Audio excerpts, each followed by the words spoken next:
I'm Leon Thomas. You saw that right there in the video. Last Friday, the Supreme Court of the United States overturned Roe versus Wade. And since then, there's been uproar, conversations, fighting everywhere, all over social media, a lot of protest. And we're going to discuss that tonight. Let's bring on our guests one by one just so they can say hello to us. We have Chloe Kinney. Hi, Chloe. How you doing? Hi. Good. Chloe's with us. Glad that she's here. How about Charlie Rouse? Charlie, how you doing? Hi, good evening, Leon. Good evening. Thanks for being here. Michael Haney's with us. Hey, Mike. Hey, good evening. Good evening. Ron Harrison is with us as well. Hi, Ron. Hey, Leon, how's it going? I'm doing well. Thank you for being here. And we have Jeremiah Nixon is with us as well. Jeremiah, how you doing? I'm doing good, and you, Leon? I'm well. Thanks for being here. Folks, you're here for an episode of Real Thoughts and Conversations. Here we go.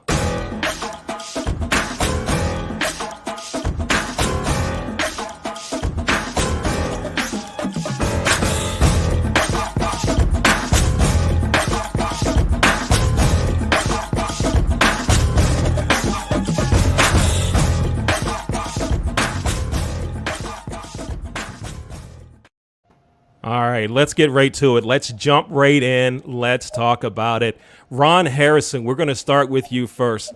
Let us know your position on abortion and your thoughts about overturning Roe versus Wade. Ron Harrison, the floor is yours. Okay. Do believe that abortion is the taking of a life. Um, and I'm aware that there are many different exceptions that are necessary exceptions to that rule. I'm kind of mixed on the overturning of Roe v. Wade. I don't know that it really solves the issue one way or the other. It just kicks it over to the states so that they can make their own 50 different decisions across the country. I've seen both sides duking it out and discussing various portions of it, but I'm not convinced that it is going to give a solution to the issue itself. All right, great. Thank you. Michael Haney, what are your thoughts on abortion and Roe versus Wade? Go ahead, Michael. Hey, I'm not an abortion advocate at all. You know, I've got 10 grandkids and 5 kids, and, but I do believe that it's a woman's right to choose. But, where does a guy that may be part of that decision and that conversation come in? And it's, intriguing that there's 4 or 5 of us guys, and thank God that Chloe's here, because I would probably feel real uncomfortable with the conversation. But, I have thoughts about abortion as a tool, particularly when I see how, maybe it's a tool for gentrification of Black communities when you see as a country we're 13%, but yet we, have over 40% of abortions performed to Black women. Mm-hmm. Chloe, the lone female on the panel tonight, and you are a Black female. What are your thoughts on abortion and the overturning of Roe versus Wade? Well, I feel like a woman has the right to have an abortion. I'm not against abortion. Of course, there's lots of exceptions and things like that, but we'll clearly get into that later. But I'm not against abortion, and I do feel like I'm against what Roe v. Wade was turned over. I'm extremely against that simply because of the fact that it then becomes a safety issue for the overall well-being of women. It's probably my biggest stance on that. Okay. Charlie Rouse, let's hear your position on abortion and Roe versus Wade being overturned. Go ahead, Charlie. Well, thanks for having me again, Leon. I am pro-choice. I believe in America. Individuals have the right to determine what happens to their bodies. And I further believe that all women have a right to control what happens to their bodies.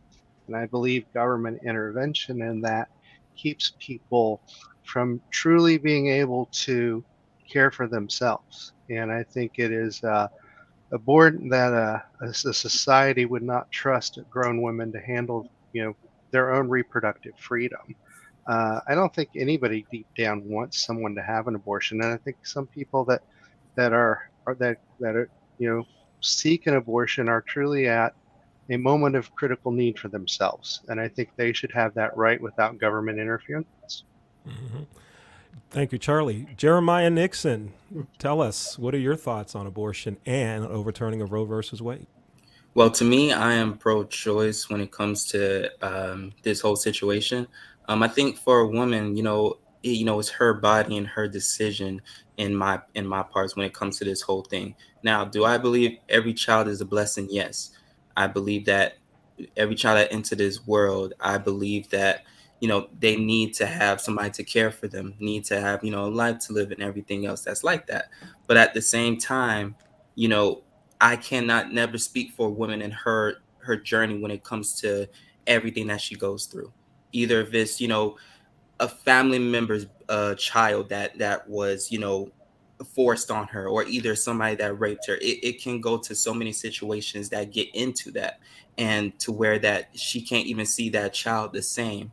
And for me, that's one thing an individual should take that up with God, and it's never on me or anybody else to kind of decide what they should or should not do when it comes to everything else, because that is not my part to do, because their sins are not bigger than mine at the end of the day.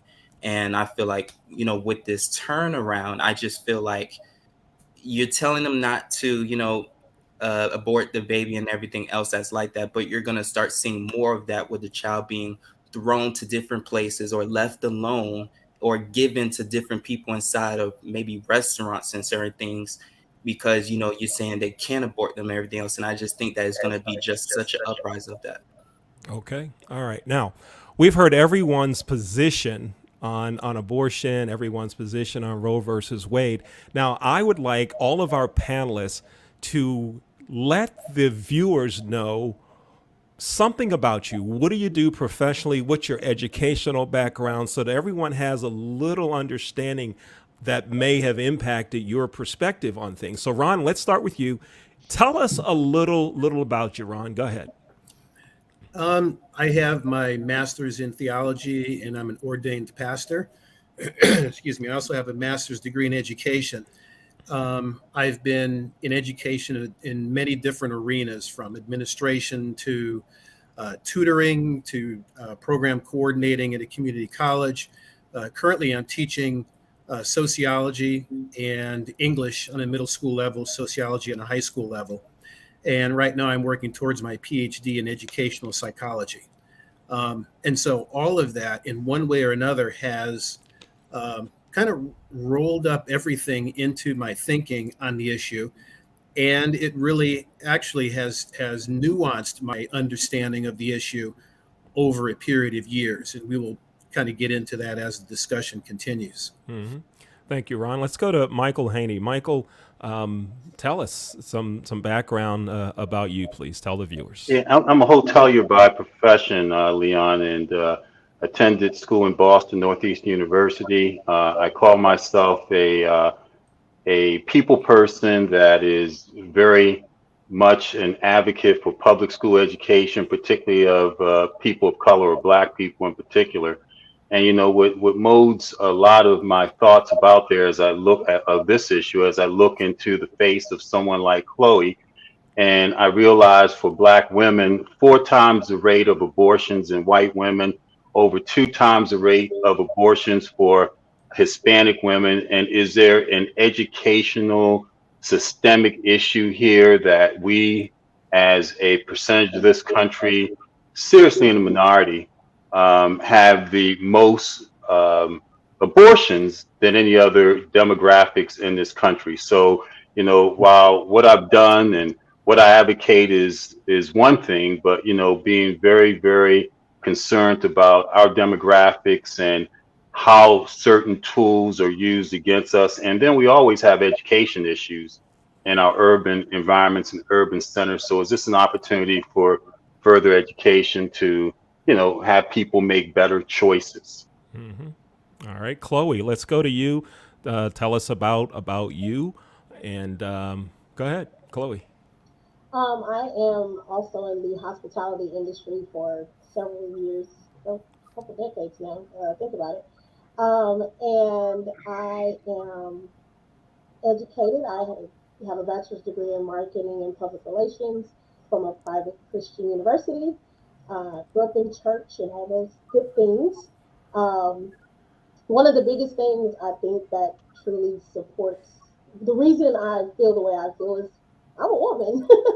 And I have spent a good portion of my life around women who have had to make some very tough decisions. Sometimes the decision was outside of their control. So I know we talk about the rape and the incest and things like that, but abortion is way bigger than just those two exceptions that are made for abortion. So it's really just my pure existence of being a woman and being around women and dealing with women who've dealt with not only your day-to-day things, but fertility issues, as well as having to make some life decisions, uh, dealing with education and things of that nature, and literally it being a life or death situation for some women that I had the privilege of knowing over all these years. So it's truly just from existence and being a woman and being around women and hearing women's stories, I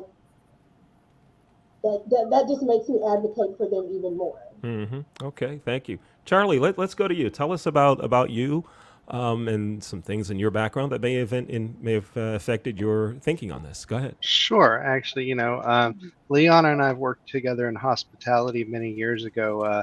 After the pandemic, I switched roles, and I'm now still in the training industry in another completely new field for me.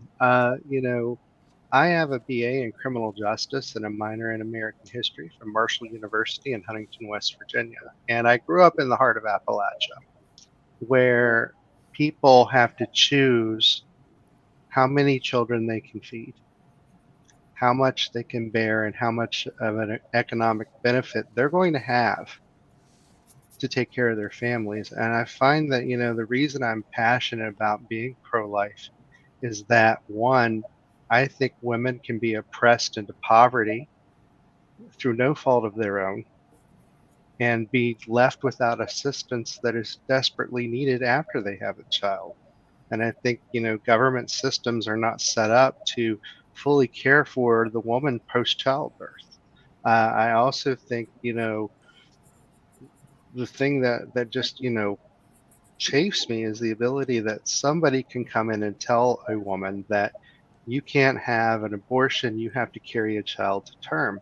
I think that keeps a woman oppressed, it keeps them impoverished, and it keeps them from achieving their true potential. I don't think anybody should be forced to carry an unwanted pregnancy to term. Now, obviously, I think there are rules that need to be established behind that as to when a pregnancy is determined to be viable. I believe that, we as a society need to support the women who do choose to continue with that pregnancy. And I think we do a very poor job of that right now. I think that, the talking point that you'll see online a lot lately is, you know, have the baby. And then once somebody has the baby, those support networks often fail for those women. And I don't think that anybody should have to beg to be treated as an equal member of our society and to be helped. And I think many women fall into that trap and then don't get the help they need, especially from the father. And I've seen too many of my friends have children that they can't afford and they get stuck. And especially in the heart of Appalachia, where the median income in most counties is barely above $20,000 a year. You can't live on that. You cannot afford an apartment anywhere on that. So you have, generations having to live together, broke, no job opportunities, no opportunities for the kids to grow up, get educated, and get out. So Charlie, let me ask you then: if folks are having babies that they can't afford, should the schools in West Virginia and other states start providing more financial education that shows the actual cost of having a baby? Jeremiah, we're going to come to you next, but is that something that they need to do, Charlie? Include that as part of high school education? Well, I think that a lot of education begins in the home. I'm going to say that right up front. I think all too often parents rely on the public school system and the private school system to teach things that should be taught in the home. And I know that's going to sound like something that's very conservative, but I had a parent that is a retired teacher. And it is hard for someone to teach when the students coming in have not eaten for a day or maybe two, or it's Monday and they have not eaten since Friday night. Okay. All right. Now, in teaching somebody that here's the cost of having a child isn't going to change much. Everybody knows that a child is expensive. They do. All right. I mean, I don't think that changes anything, but what I think has to happen is there's a real conversation that needs to happen around prevention, contraception, and Okay. a person's role in society if they do become pregnant. All right, we're gonna talk about all those things here in a second. Okay. Jeremiah, tell us about you, your background, and how you that may have impacted and affected your thought process in this. Go ahead. Well, I'm still a college student, so I'm a little bit under, you guys when it comes to the age. But Are you I calling us all studied. old? Did you just call us all old? Is that what you did? No, No, I'm anyway, go calling ahead. you Go ahead. guys. I'm calling you guys, successfully experienced right now. But right now, I'm in college right now. I'm studying sports management right now, and want to be a sports marketer. And just for myself, the reason I feel the way that I am, being around women, all my life around the house, around my mom, my aunts, and cousins, and not to mention, sisters. Just having those different relations and just kind of hearing so many certain sides when it comes to about the woman, doing more research, and just having an understanding. I think is just my way of just how I feel right now when it comes to this whole thing, and especially when it comes to my sister. She's about to have a baby soon, and then I'm just looking when it comes to on the news, you got a baby shortage right now. And for I think about that for so many ones, that just like what Charlie said, that don't have the finances or don't have the resources to actually move forward when it comes to them and their child and just move on with their family because they don't have the resources provided to them. And for me, that's one big thing that that is troubling, because you want to have so many of of children and the babies and don't get rid of them, but you have to be able to help these women and help these parents to actually move forward with the child, and not to mention other things. Now, one theme that I saw on my social media feed was folks saying about the support system. Everybody says, "Oh, we want you to have the baby, have the baby, have the baby, have the baby. Don't kill. Abortion is murder." And then when that family cannot take care of the child, that support base, the help that's needed is not there. That's something that I've seen a lot through my social media feeds. Now, Michael, I want to come to you and kind of tie Ron into this and Chloe into this. Someone, three of you on a piece of a conversation. Michael, you mentioned that over 40% of abortions happen to Black women, right? I think you mentioned that several times. So, what do we do to change that? What needs to happen, Michael? Well, there's a couple of things, and this is why I have issue, and I'm listening to what Charlie said about health concerns, because, if it's a pleasurable act, maybe conceiving should be a pleasurable act or a reproductive act. And if it's a pleasurable act, then it needs to be thought out, that what are we doing? What is the consequence of what we're doing? So where does the education take place so that we're thinking before that pleasurable act, or if we decide to reproduce and maybe something happens as a result of it. So I think it's education. Then you talk about the access to health care. We know that mortality rates for Blacks and infant mortality rate for Black women and infant mortality rate for Black babies is high because of lack of access to the healthcare system. So better healthcare, maybe that's what Obamacare attempted to do. But there is something systemically wrong when 23.9 abortions per thousand is Black, 11.2 is Hispanic, and 6.6 is white. Now, when you look at that data, and then you hear what Chloe says in terms of a choice that a woman should make. And you know what? I get that. And I'm not disputing that a woman should have a choice, but I'm a responsible guy. And it took two to make that act, right? Mm-hmm. And so maybe I should feel as though I have a role and a say in that decision as well. So what is it that, and I'm not going to play devil's advocate. I'm just going to tell you what I'm thinking. That the woman's right to choose, although there were two in that relationship, maybe there's, consequences that a man may not mind taking on, particularly when two consenting adults knew what they were doing, unless it was an atrocious act of incest or rape, where that's a different category, they have to be held accountable. And if abortion is the out to accountability, then we need a tremendous amount of education in our community. Okay, Ron, what are your thoughts on that? You're an educator. Tell us how do we educate everyone on this, and what are your thoughts about what Michael just said? So how do we do education? How do we educate? And what are your thoughts on Michael? Chloe, we're going to come to you after Ron. Well, I think there one thing that I want to hang on that Michael said that I thought was very, very good, but I think that it needs to be emphasized. It was forethought, understanding the responsibility ahead of time, knowing what we're doing, knowing what we're getting into, particularly if it's a pleasurable act. There aren't too many that don't understand that sex can lead to pregnancy, and especially whether it's not taken care of correctly or in the heat of the moment, you don't think about it. I'd say there are a few people that don't know that don't understand that. For me, I think where the issue is understanding the seriousness of it. Why is it something that's serious? And ultimately, to me, I believe it's serious because it does result in another life.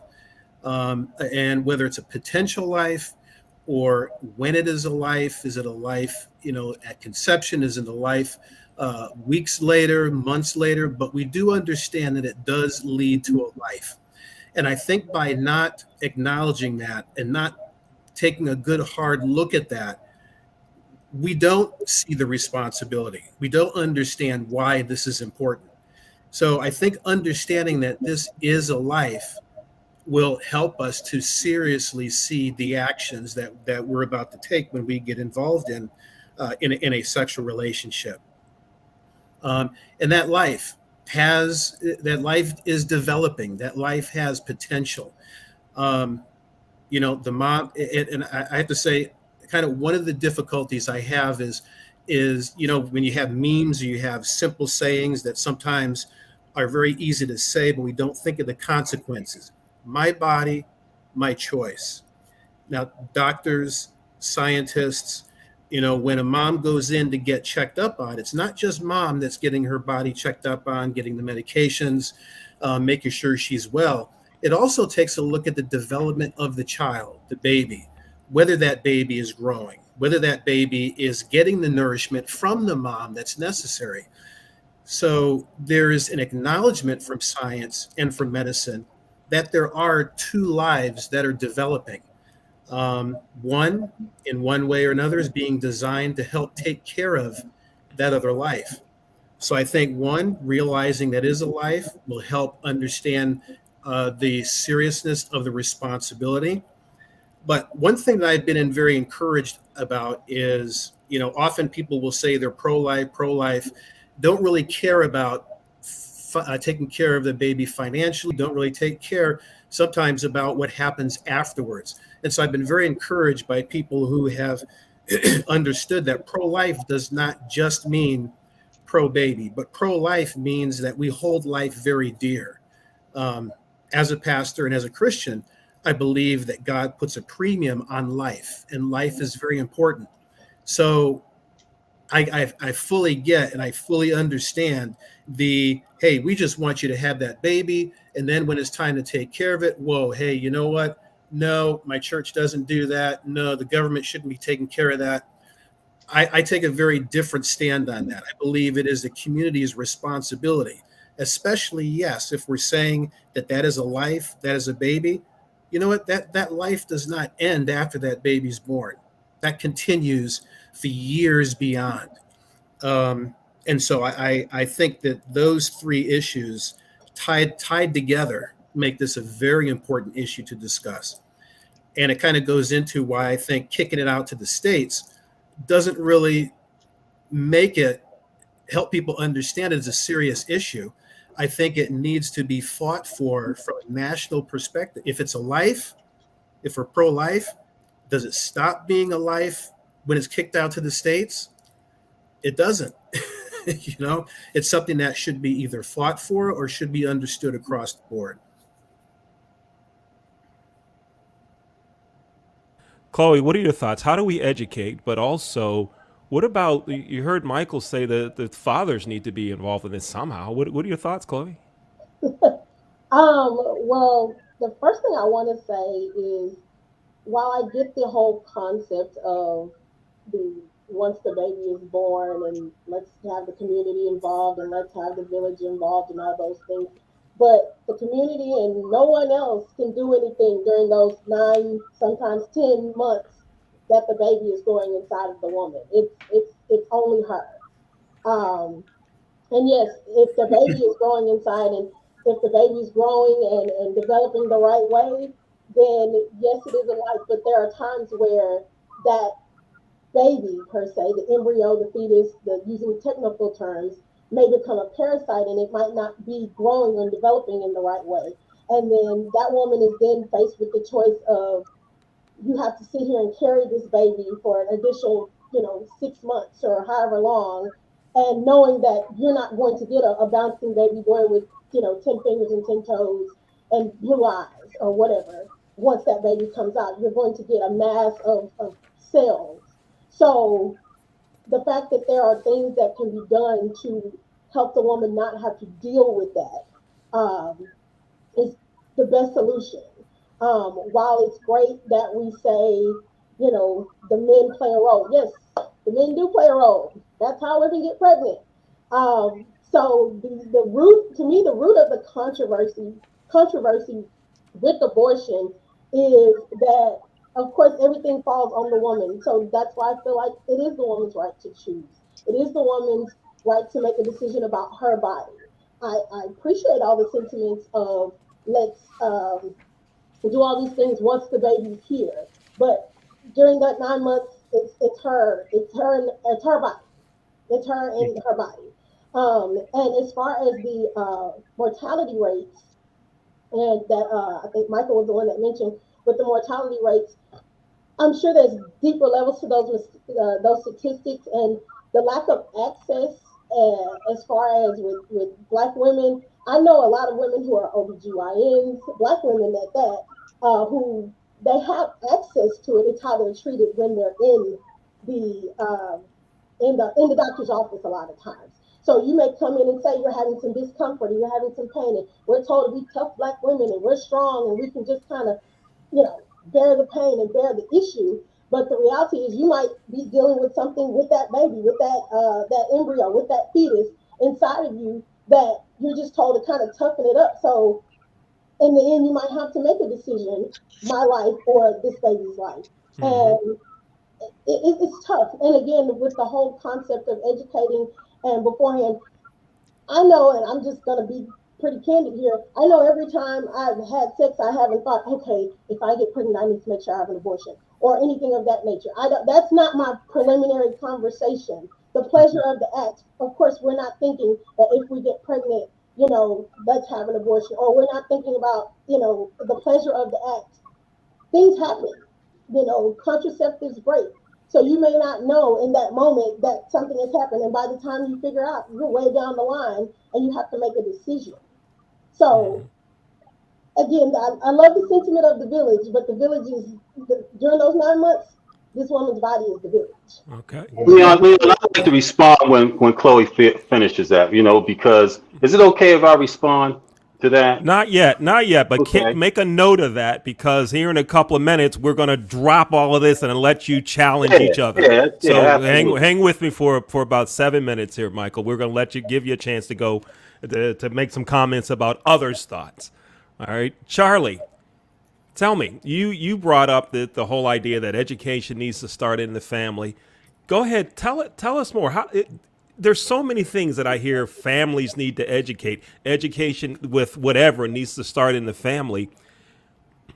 Do you think that it should be in the family alone? Should it be something in the schools? What are all of your thoughts on all of those things that you just heard others say in the last 6 or 7 minutes, particularly about education? It's a lot to take in, and I want to appreciate all of these different perspectives. For me, being kind of an outsider to minority communities, and I acknowledge that discomfort, but from an educational standpoint, you have different states with different rules regarding sex education, and we don't call it abortion education, it's sex education. Everyone is teaching different things different ways, and we're getting to the point where each state is needling down on what an educator can say. And educators are bound by the government as to what they can and cannot say. And if they're not given the freedom to teach or educate a young person, hey, you need to consider using protection or birth control pills or IUDs, or you need to talk before you have sex, or you need to abstain if you are not prepared to take care of a child. I don't think that open conversation is happening, at least not in the public schools, because they can't. Because some politician that doesn't know anything about public education is going to tell a teacher what they can or can't do in a classroom, and I'm fully against that. Now, what I do say, though, and why I say things have to begin in the home is my parent and a few school teachers that I know have had to teach things like hygiene. They've had to teach kids how to prepare meals because their parents are so drug addicted. That adult isn't caring for those children, and that 16-year-old is getting sent home with a bag of groceries, and my mother has bought groceries for children. And they have to go home and feed their siblings, and they have to parse out a meal that probably will just barely get them through the next day. And you want that young adult to rely on that parent to teach them everything. It has to be a combined approach if you want to reduce teen pregnancy. Now, teen pregnancy and abortion, those rates are they're going to change and ebb and flow. The CDC in 1990 reported the abortion rate to be at 1.4 million abortions that year. In 2019, the CDC appointed that at 625,000. Abortion is down since 1990. Another thing is, there are some that believe, and I'm going to open this up. I know you asked for an educational perspective. There are some that believe that a developing fetus does not have a soul till it takes its first breath. And there are some that regard that as a vessel at the time. And I don't want to go deep into the religious debate on this. And I am a faithful Episcopalian, have been my whole life. But I also know the struggle of a woman having to do things. I can never fully walk in a woman's shoes and understand what that decision is, that they are at that point, that they feel the need to get an abortion, or they are so scared that they're going to die because a pregnancy might kill them. Mm-hmm. I also believe that somebody shouldn't carry a baby to term that is essentially brain dead, has no heartbeat. They shouldn't be carrying that to 8 months to term because a politician doesn't know this person wants to mandate that. How fair is it to put that woman through that trauma? Mm-hmm. Now, here's what I will agree with. I think there is a disproportionate rate of abortions among ethnic minorities and racial minorities. And that has to be addressed not just because there's abortion, but there's poverty. Poverty creates these situations where people don't have upward mobility and they don't have money to have those support structures in place to help take care of those children. And I do worry, especially in the religious community, that certain Christian denominations talk a good talk, but they don't walk the walk. And I'm All right. talking about mainline denominations in particular. Okay. So thank you for letting me ramble on there a All little right. bit, but I had to get that out. All right, folks, we're about 4 minutes away from letting you challenge and ask questions of each other. Jeremiah, before we go to you, I want to tell you about 2 text messages I received. One said, "Why don't you have more women on the show? Why is Chloe the only female?" My answer to that is this. I posted that we were going to have the show on Facebook. I posted it, and I posted it on LinkedIn. Everyone that said they wanted to be on the show, I said yes. 7 of you backed out. And it's interesting that the one person who says, "Why don't we have more females on the show?" You know who you are. You're a female. You said you didn't want to be on the show. Okay, so let's get that. I'm not going to mention your name, but you know who you are. Just got a text message from you. All right. Leon, I know a very lovely woman in St. Albans, West Virginia, who is a retired school teacher that will talk to you for hours about this. Next time we'll get her. We'll you're tell gonna her have- about the show. Yeah, you'll meet Mama for sure. All right, cool. Jeremiah, let's hear what you have to say about how do we educate. Then I have one more question that I'm going to ask, and then we're going to let y'all go at it. Jeremiah, what are your thoughts on education? Well, it's simple. To me, I would say it just takes a village. That is mostly the education part. I think that they need to go deeper into when it comes to the support system, just as Charlie just said. When I say it takes a village, meaning how is this woman, even if she's not with the person that she had the baby with, or if she is, there needs to be a support system to teach them, the way to go when it comes to having, actually a small child, going out in the real world, because your life changes no matter which age that you are when you have yourself a child. You're not going to do the same things or act the same ways as you do. And just for me, you see a lot of these different women's, they have they're like babies raising babies. You have to educate a lot of them when it comes to that next step, when it comes to them actually raising a child. So I think when it comes to counselors, the mothers, the fathers, and even when it comes to the people around the school system and just mentors just around, it needs to be a sit down and actually go through when it comes to I would say the life of bringing a new child into this world. All right. Here's what we're going to do right now before I bring up another subject. We're going to let y'all challenge each other.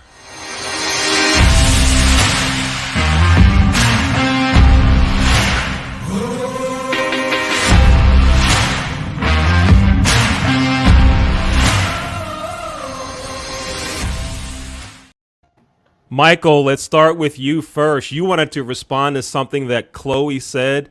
Go ahead, Michael. Chloe. Hey, thanks a lot, Leon. And it's not a challenge because I respect Chloe and I agree. I wish there were 10 females like Chloe on this so we can have some real engaging conversation, because maybe that's the problem why we have a higher rate of abortion, because Black men and Black women aren't having conversation and dialogue so that we can talk about things before the point of conception. And I believe that, a fetus is a person at the point of a heartbeat. As soon as heartbeat, you've got a living being. That's just my thinking and feeling. I'm not a physician, and I don't know that much, but that's what I feel. But a village, when the village didn't participate in the act to, bring on the pregnancy.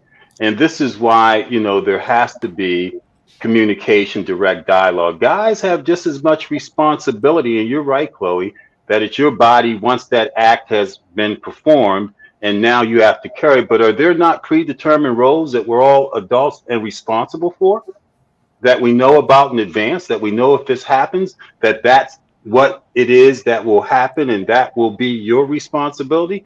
In the old days, they say the guy would have to pay for it and go out and mow lawns and cut grass and pay for his family. You know, those are old traditions. I'm not saying anything, but those are predetermined roles that no. I just wonder how black women felt when our slave owners raped them many centuries ago and they were forced to carry babies of slave owners. And we can go to our forefathers and talk about this, you know. And then I'm listening to Charlie talk about, you know, the sensitivity among minorities, but let's be specific about minorities. Let's talk about blacks who have been impacted by poverty, because poverty is the profit margin of a capitalistic system. So will it ever go away to a point where you deal with this?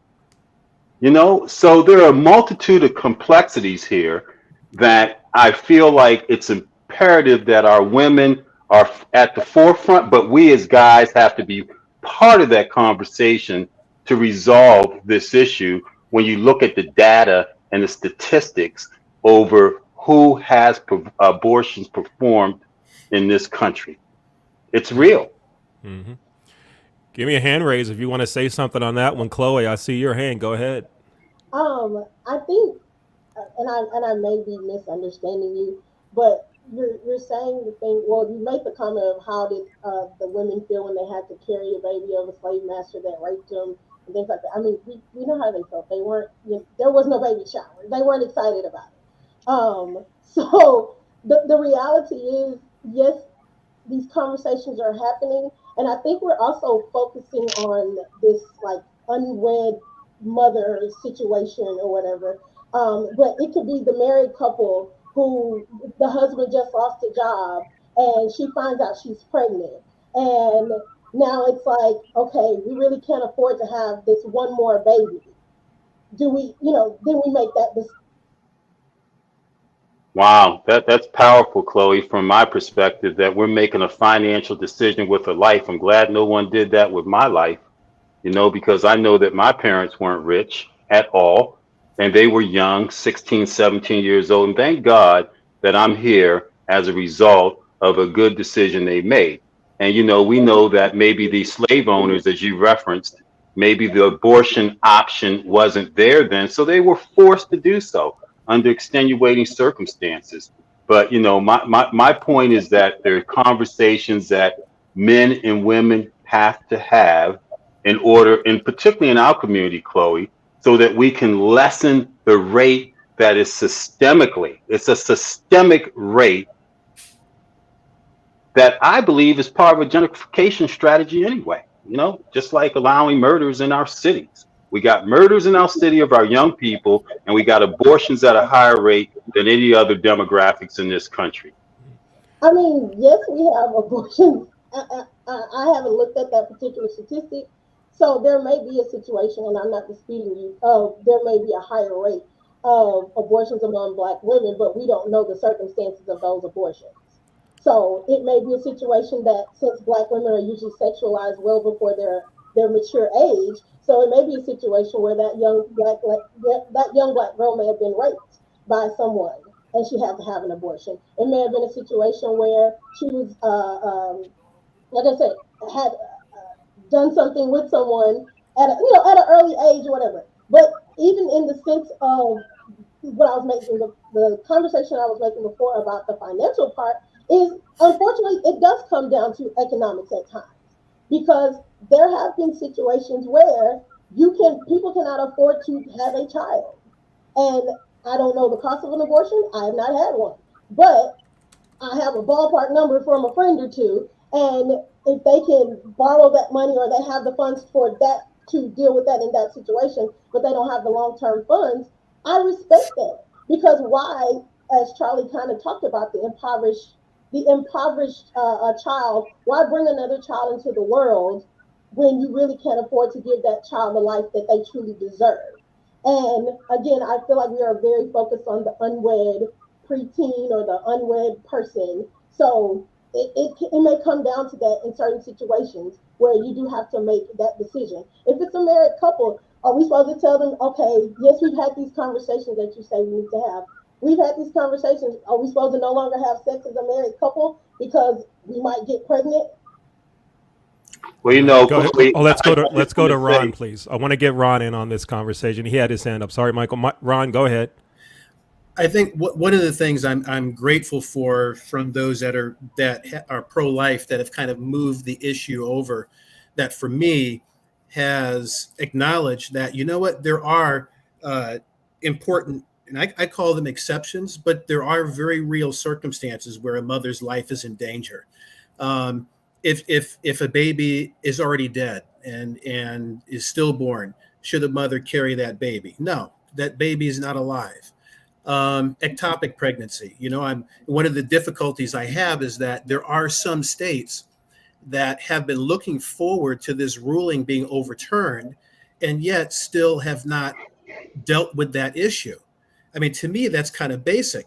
You know, and this is among those that do believe that life starts at conception. Once an egg hits a sperm, that's a life, and when it goes into the tube, we don't have the technology to replant that. There's no way that we can be able to change that. And there are states that are still not even acknowledging that or working in that direction. And so part of my concern is kind of outside the emergencies, because I believe emergencies, hey, you know what, mom versus baby, mom, what do you say? You know, to me, that's a given. Mom is going to decide that. I may be dad, I may be sitting on the sidelines. Mom is going to decide that. But part of the difficulty that I have is that around the issue of what may not be convenient. Every one of us wants to delay circumstances or consequences. If I do this, I don't want to have to deal with this particular situation. I was involved in this sexual relationship and I didn't really think about, I know what can happen from this. I know it's a possibility, but now that we have done that and we wait several months and we say, well, you know what? And I believe the reason why when I say convenient, I'm not saying it's convenient to carry a baby. That's not what I'm talking about. What I mean is it is easier to deal with, let's get rid of the baby, than it is to deal with this one issue that I think kind of gets danced around. What is inside the mother is a life. Now, we may differ as to when it has a soul, heartbeat, brain waves, and so forth, but that is a life. And to me, that's not different from, you know, you may have a child that's physically challenged and you're having difficulty paying for their hospital bills because they've mounted so high. And you're looking at, is it groceries or is it gas to get to work, or is it taking care of this child?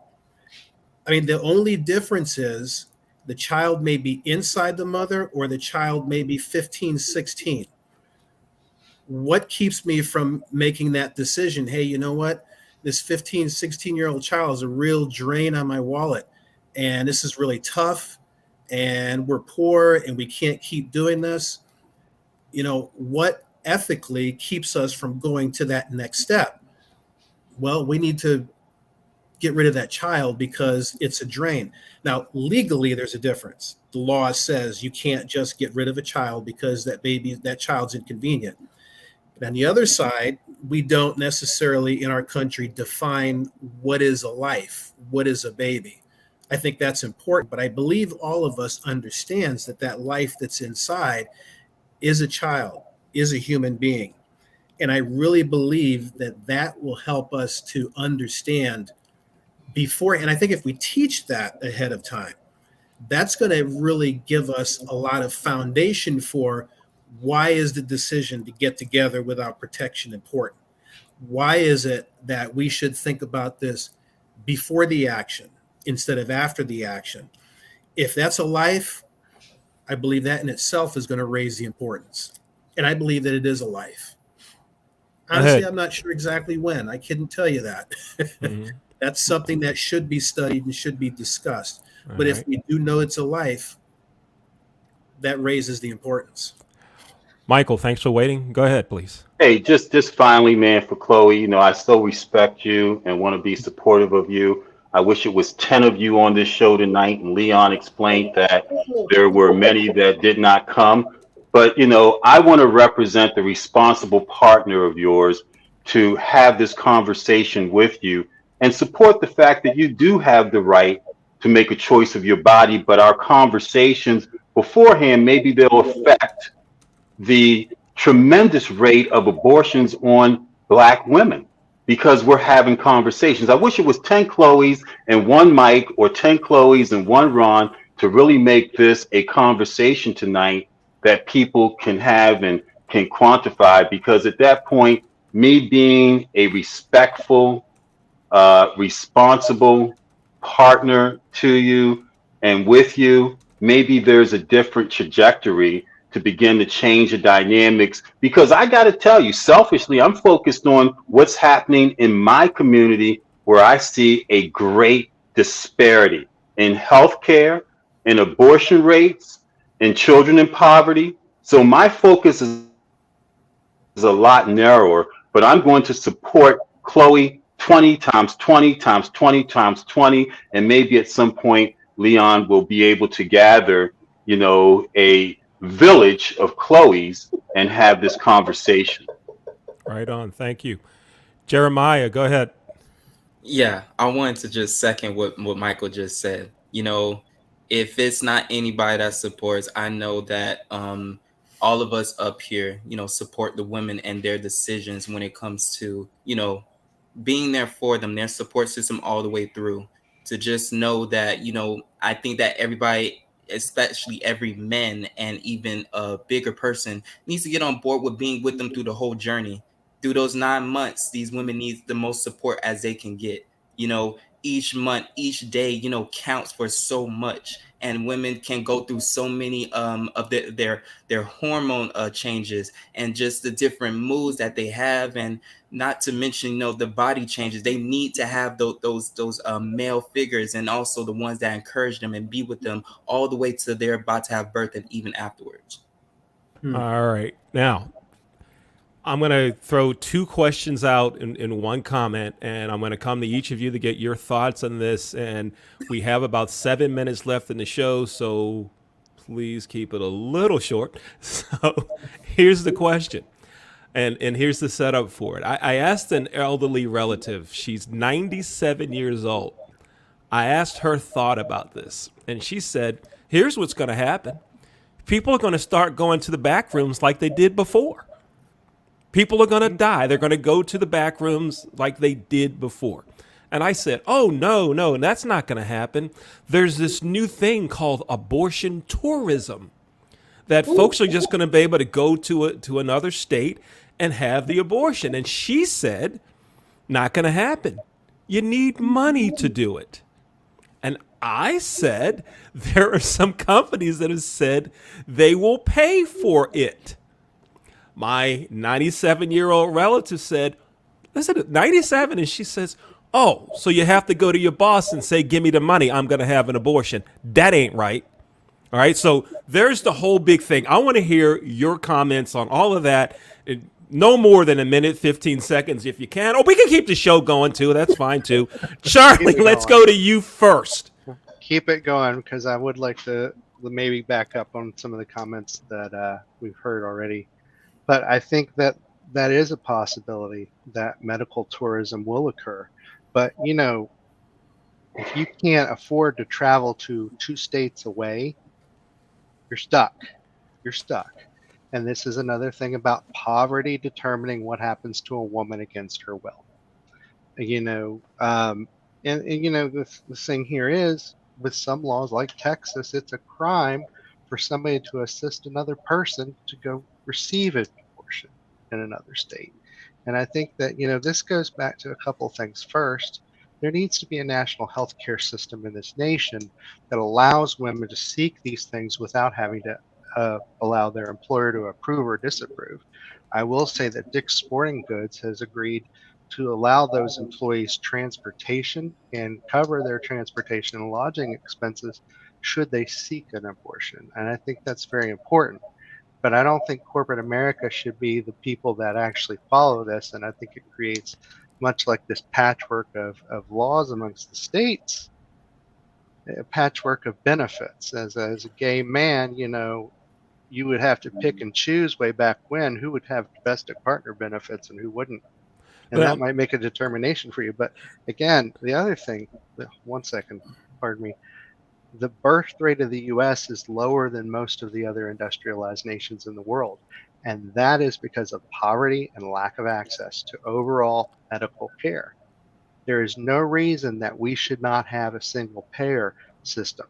And I think Obamacare was that end goal. And the Republicans kept blocking it and wouldn't fund it. And if you had these states, most of these conservative states, that would not allow that Medicare money to come in by, guess what? Just a vote, you would have less women in poverty and having to make medical decisions that are adverse to her body. all Sorry. right. Thank you, Charlie. Jeremiah, what are your thoughts? I mean, what's going to happen now? We're going to have backroom abortions. We have people traveling. Should corporate America be involved in paying for it? Jeremiah, what do you think? You're on mute. Let's go. My apologies. There we go. Go ahead. No, but I was just saying, when it comes to the traveling and everything else, the only problem about that is when you are traveling, and just like what Charlie said, if there is a stoppage to where you can't get over there, you're going to have it where it is, or having it in a back room, it can be more painful, and also a lot of medical things can happen if you do not know what you're doing when it comes to everything. And I feel like even with your state of where you're living, prices can also, be up, or where you're traveling to, or just the cost of, just getting it when you're about to travel to the next place.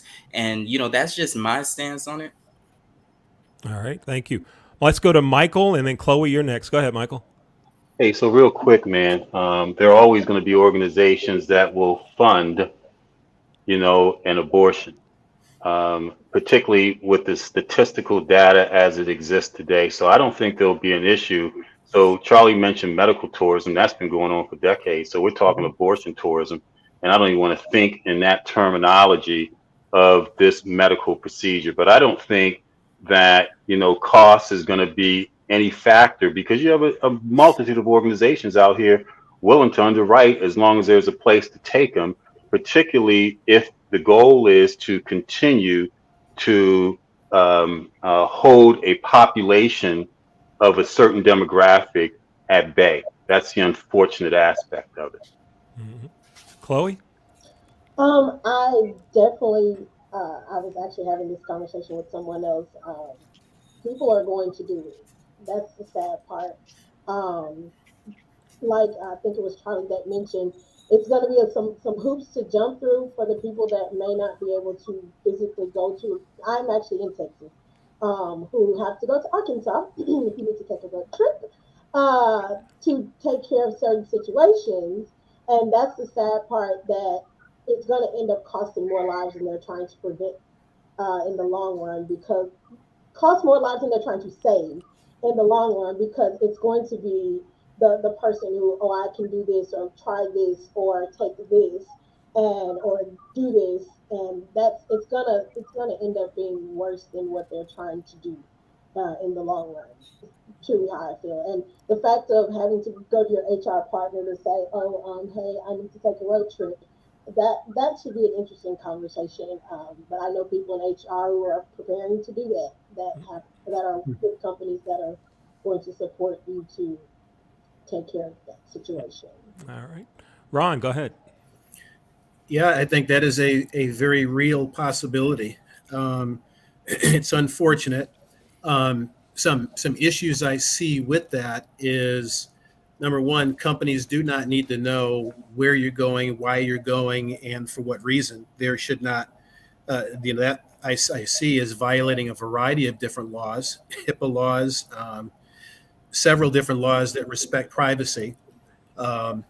So I that would not be a good thing. I believe it would not be a good thing for it to be taking place in back alleys and so forth, because as a medical procedure, and again, my stand is that there are several exceptions. And I think performing an abortion for any of those exceptions and not being a person with considerable medical experience, I think is dangerous and is reckless. I believe the only way that this can be done effectively is for, many people may be pro-choice, pro-life, but I think the only way this can be effectively taken care of is if there is specific legislation that decides, okay, at this point, a baby is a life. And at this point, this is what people are allowed to do. We are. The problem is the courts have been the one that had this decided, and we know what happens whenever the courts get involved and there's something that's not a law. It can be overthrown. It can be brought back. But I think by having Congress to be able to pass this as a law, and that it's something that is nationalized, I believe will help to solve that issue. But yeah, that is a very real, unfortunate possibility. All right. Someone who contacted me and said they couldn't make the show tonight, but they had a question that they wanted to throw out there, and I think it's a good question for us to end with. What happens next? And specifically, they're talking about Justice Thomas. Apparently, he said that the court needs to re-examine precedents on cases dealing with contraception, same-sex marriage, and even same-sex sex. So what are your thoughts about that? Let's start with Jeremiah first, and then we'll go to Michael and then Charlie. Jeremiah, Michael, or Charlie. Go ahead, Jeremiah. Well, I know that they're going to continue to attack these different laws that's been going around. Even overturn a lot, which President Obama did when he was in office, when it came to the same-sex marriages and just all what you listed. But to be honest, the people there are going to protest more than ever when it comes to these different laws that are about to, they're about to overturn. And, they can say, the press can do, but, it starts really mostly at the ballots when it comes to a lot of these. But these things are going to come in a rapid place. And I know that right now for the people, the only thing they can do right now is just mostly a lot of protests and a lot of speaking up about it. All right, Michael? I don't know, man. I mean, gays are a powerful, powerful group and lobbying organization. Abortion, pro-life people are a powerful organization. So what you have in this country at this time is a atomic mix. And, what is that implosion, explosion? I'm not sure. I know that sooner or later, something is going to happen. Let's go to Charlie.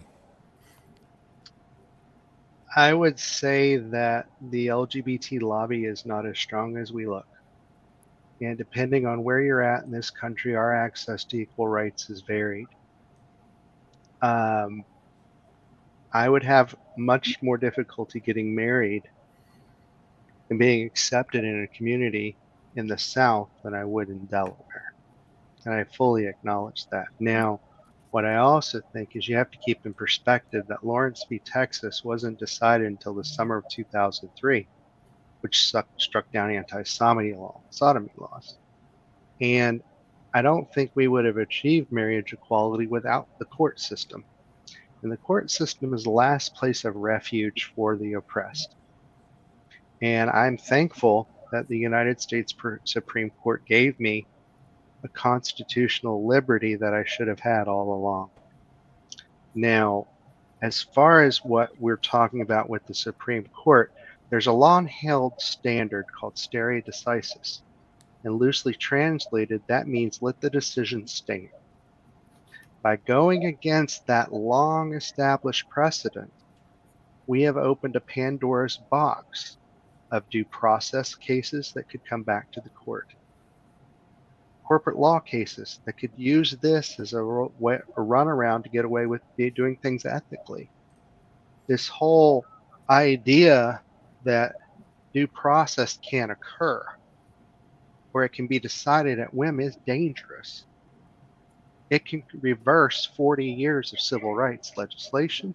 It can reverse 40 years of civil rights casework, and that is dangerous. And it's inappropriate for a justice to mention a legal issue or a different issue other than that is what the court was deciding. This Yeah. case was about abortion access. It was not about gay marriage. It was not about religious exemptions. It was about abortion. And I think that by the justice not being more myopic in his opinion has created a problem. Now, I will also say this. For people that are strict constitutionalists, as are most of them the conservative members of the court, that is a departure from that because they are traditionally myopic in their case decisions, and they like to isolate it to a single issue. So I'm confused as to why he would do that. I think it flies in the face of judicial procedure as well. It's not a good thing to do, and and frankly, I'm going to fight for my rights. My civil rights matter, and I don't think anybody gets to vote on my marriage or my personal relationships or denies me equal access to those things that heterosexual couples take for granted. Before marriage equality, there were over 2,000 rights afforded to people just by simply having a marriage license and a wedding performed. It will cost me hundreds of thousands of dollars to create individually all those contracts that I might not be able to get through simply going to a courthouse and getting a marriage license and marrying the person I love. And that's a problem. And it's a rule of unintended consequences. All right, Charlie, we got to Sorry. cut you off there. I know. All I got a right, lot to say about Ron, that. That's Ron, and then Chloe. Ron, and then Chloe. Go ahead, Ron. Yeah, probably one thing I might take issue with something Charlie said about the courts being the refuge for those that are oppressed. It has become that, but I'm finding that having courts decide what is law and what is not law has almost become as tenuous as a presidential executive order. The DREAM Act, which was an Obama executive order. That actually is something that I kind of supported, but it's only as good as the president has signed it until the next president who can very easily revoke it. And having something that relies on a court decision is only as good as the court that's there. Suppose the entire composition of the court, changes, or then a ruling can change as well. So, and I think that Clarence Thomas kind of tipped his hand and helped us to see that. Unfortunately, I should say fortunately, that we can see what's coming down the road. But that's why in the very beginning I said that this was probably not a good thing to have this kicked out to the states because of unforeseen consequences.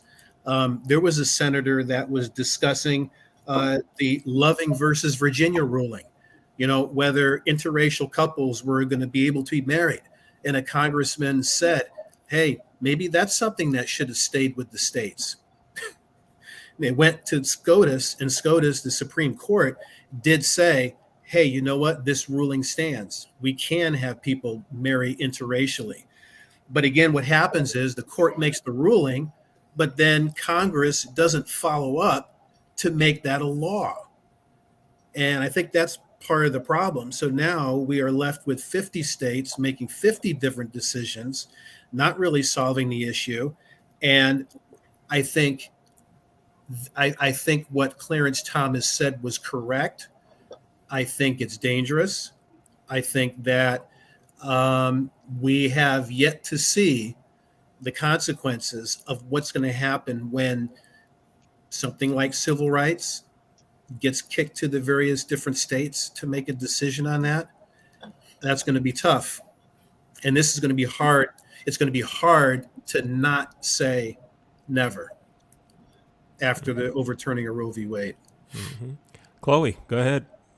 I agree with Ron in the sense of, but never say never, unfortunately. And it's always been interesting to me that the federal government in every state has all these different laws, just kind of focusing on the abortion part of it, but all these different laws and things that are in place for women's reproductive organs, but there are no laws regulating male reproductive organs. So it's like they kicked everything out to the state, and like you said, we have 50 different rules, and depending on where you live, God only knows what kind of rules you have to abide by. And unfortunately, all these rulings that are not put into law are really honestly setting us up for failure, because I never thought I'd see the day where something like this would happen. And the fact that there are all these other rulings that are potentially on the table that truly um, could set us back years. It's very unnerving. It makes you very uncomfortable about the state of the country, and it's just one of those. You would really think, we're supposed to be making progress each year and going forward each year, and yet all these things are seeming to go backwards. And I'm sure there's a deeper rooted issue as to why.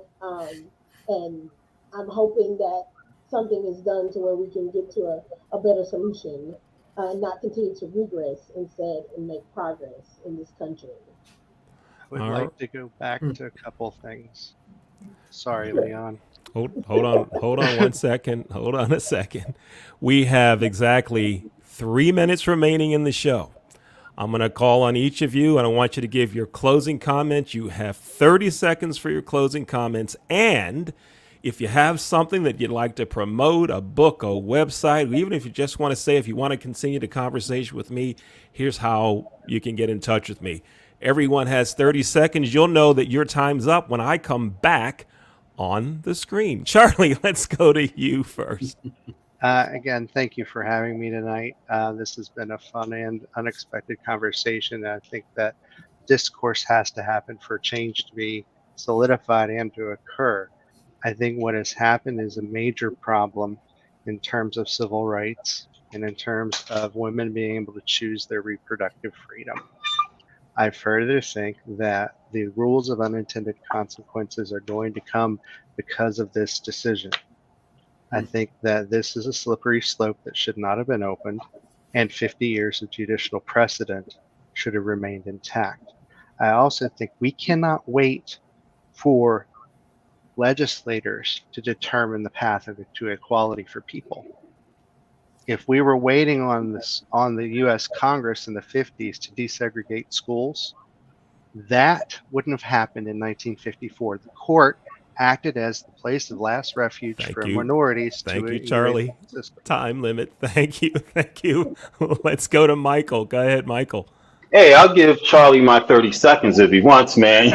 So really like the conversation. But first of all, Does he pay for that through Cash App, or what? How does that happen? Hey hey, man, that's a good idea, I'm down here in the gutter with everybody else. Go I ahead. hear you. I hear you. Well, thank God I'm not. But it's been a great conversation, and as I mentioned, us as guys have to be supportive and understanding. It's better to understand than always to be understood.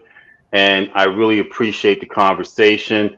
If you want to hear more about things that are happening in Black America, urban Black America, 60 Minutes in Black America, I'm the host every Sunday, 6 p.m. to 7 Eastern Time. Go to the Facebook page of 60 Minutes in Black America or Michael Haney to get the information regarding our show every Sunday. Thanks a lot for having me on, Leon. All right. Thank you for being here. We'll go to Chloe and then Ron. Go ahead, Chloe. Again, thank you for letting me be the woman. Or I didn't plan to be the only woman, but I am. But I just, again, want to say I truly think that things really need to be equal amongst the men and the women. If you're going to make one do one thing, govern both of them. But again, that's neither here nor there. My name is Chloe. I am at Cousin Chloe on Instagram.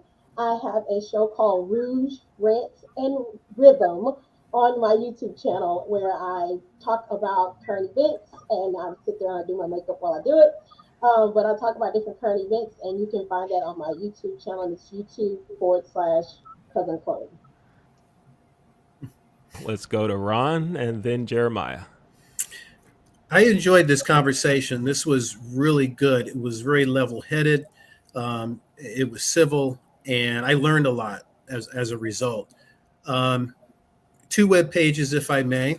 I am a copy editor for children's books, and you can find my information there at harrisonmedia.org. That's harrisonmedia.org. And I have a site that I have been up and down and on and off on that I'm going to be reviving again soon. It's religionorpolitics.com. That's religionorpolitics.com, where I discuss a variety of issues where politics and religion both meet and sometimes diverge. So I think those would be two good sites that you can visit. All right. Thank you, Ron. And Jeremiah, go ahead. Well, I want to just say thank you for having me on today. I learned so much when it came to this whole conversation, especially from all of you guys. You guys did awesome.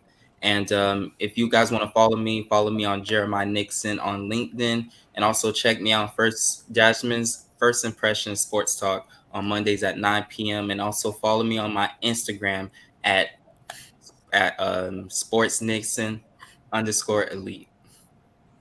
All right. Thank you, Jeremiah. Thank you, Ron, Charlie, Michael, Jeremiah, and Chloe. Great conversation, a civil conversation. There was some disagreement, but notice we didn't start calling each other names and all those things. And that's what we try to do here at Real Thoughts and Conversations, is have a conversation and be able to learn some things from each other, have great conversation. That's what we try to do here. My name is Leon Thomas. Thanks again to our guests for being here today. We had a great show, great conversation. Look forward to seeing you next time on Real Thoughts and Conversations. Here we go.